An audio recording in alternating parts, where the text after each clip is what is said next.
Well, hi there, South Fellowship Church. This is our study video for Matthew chapter 5, verses 1 through 12. And this is the beginning of Jesus's Sermon on the Mount.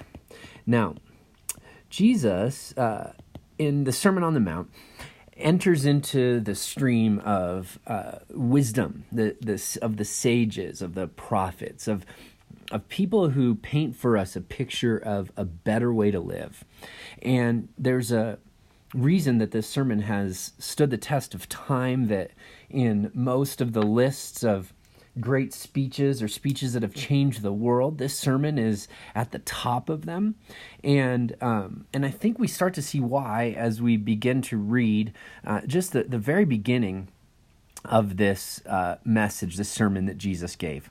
And listen to the way that Matthew, his friend and disciple, records this day. He says, "Now when Jesus saw the crowds, he went up onto a mountainside, and he sat down. His disciples came to them, and he began to teach them." Now, there's a lot of things that have happened up on a mountainside in Israel's history. You have the giving of the Ten Commandments is probably the one that's the most notable. But Jesus is often seen sneaking up onto a mountainside in order to get away from the crowds. And here he goes to teach his apprentices what it looks like to follow him. Now, Matthew's already told us in Matthew chapter 4, verse 17, that Jesus's main teaching content was about the kingdom of God, or of heaven. Those terms are synonymous. And in this passage, Jesus is going to teach us who is blessed in the kingdom of heaven and why they're blessed. Now, let me read these for us, and then I just want to point out one thing that's important as we learn how to study the scriptures and do that on our own. Here's what Jesus said, starting in verse 3. "Blessed are the poor in spirit, for theirs is the kingdom of heaven. Blessed are those who mourn, for they will be comforted. Blessed are the meek, for they will inherit the earth. Blessed are those who hunger and thirst for righteousness, for they will be filled. Blessed are the merciful, for they will be shown mercy.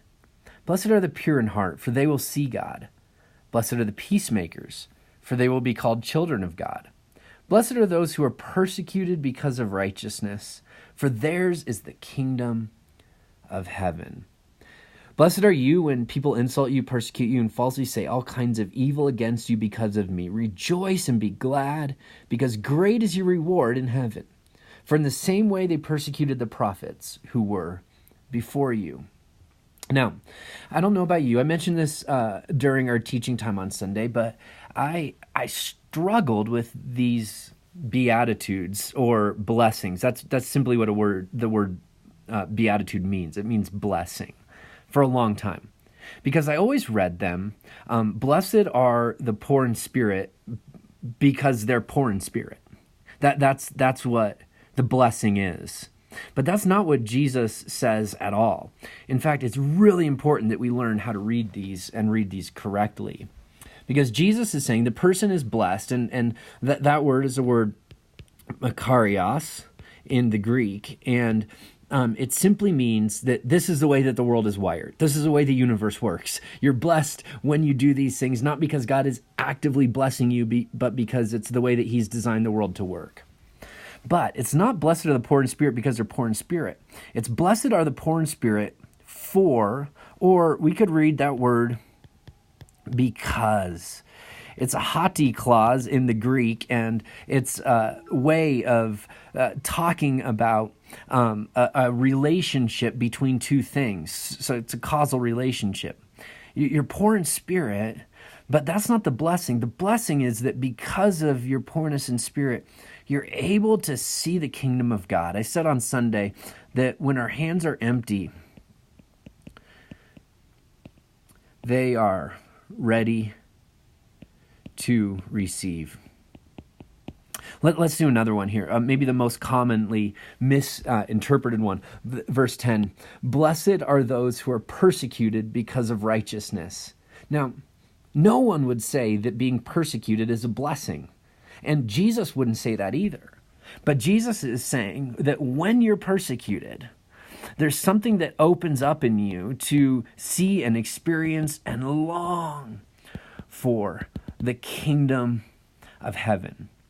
So I think we need to reread these in a way that we see the comfort as the blessing, the filling as the blessing, the shown mercy, or recognizing that mercy is ours as the blessing, that seeing God is the blessing, being called children of God is the blessing, and receiving the kingdom.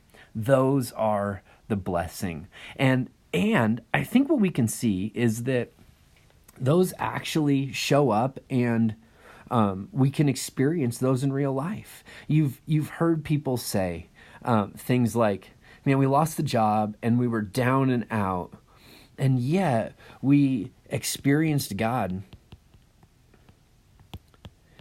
in new ways. And we wouldn't trade it for the world.